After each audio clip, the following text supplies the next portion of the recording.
Тары ботқасының пайдалы қасиеттері. Тары ағзаның жасушаларын қабынудан және қоршаған ортаның зиянды әсерінен қорғайтын белок, амин қышқылдары және антиоксиданттардан тұрады. Бұл жармада мырыш, кремний қышқылы, В және П дәрумендері бар. Тарының құрамында магний, кальций, калий және фтордың микроэлементтері бар. Олар сау тістер мен сүйектерге қажет. Тары барлық дәнді дақылдар арасында темірдің ең бай көзі.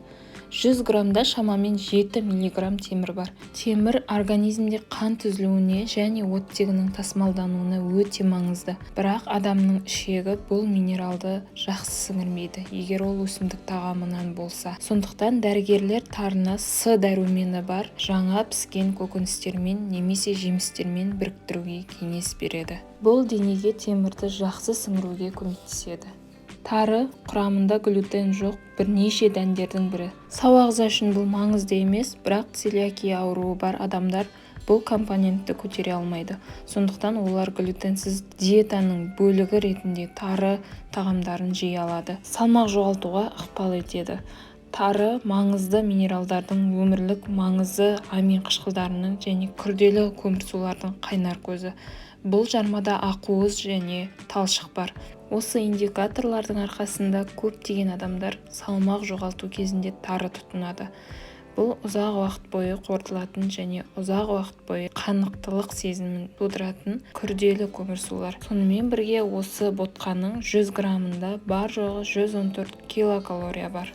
Тары калий мен магнийдің бай көзі. Осының арқасында дәнді дақылдар жүрек қан тамырлары жүйесінің жұмысына оң әсер етеді.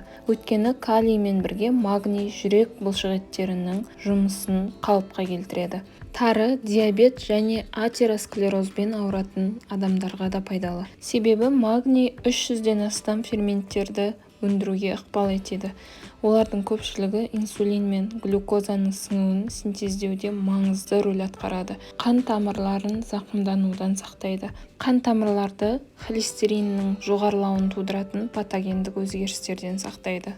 Пайдалы әрі дәмі тіл үйіретін керемет хош иісті тары ботқасын сүтте қалай дайындаймыз? Бір кесе тарыны жақсылап суы тазарғанша жуып аламыз. Қайнаған 400 мл суға жуған тарымызды салып, қайнатып аламыз. Көбігін алып, шым-шым тұз және қалауымызша қант немесе қант алмастырғыш қосып, баяу отта 5-10 минут қайнатамыз. Қайнап піскен тарының үстіне 500 мл су құйып, қайнатып, үстіне қалауымызша сары май салып, таңғы асқа ұсынамыз. Өзіме ұнайтын рецепт осы, 5 порция шығады. Зиян және қарсы көрсеткіштерге келер болсақ, тарыны шамадан тыс қолдану зиян келтіруі мүмкін. Диетологтар тары мен бидай ботқасын асқазан ішек жолдарының аурулары кезінде, әсіресе гастрит пен жара кезінде сақтықпен жеуге кеңес береді.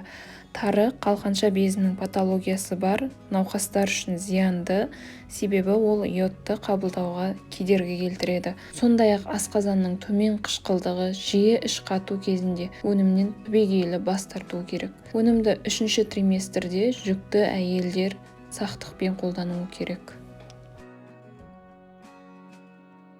Бүгінгі пайдалы ақпарат сізге ұнады деген үміттемін. Егер арнамда алғаш рет болсаңыз, тіркеліп кетуді ұмытпаңыз. Себебі менің арнамда осыған ұқсас пайдалы видеолар өте көп. Видеоны соңына дейін қарап қолдау көрсеткеніңіз үшін алдын ала баршаңызға рахмет айтамын. Сіздермен болған Каусар, келесі видеоға дейін амандықта жүздескенше.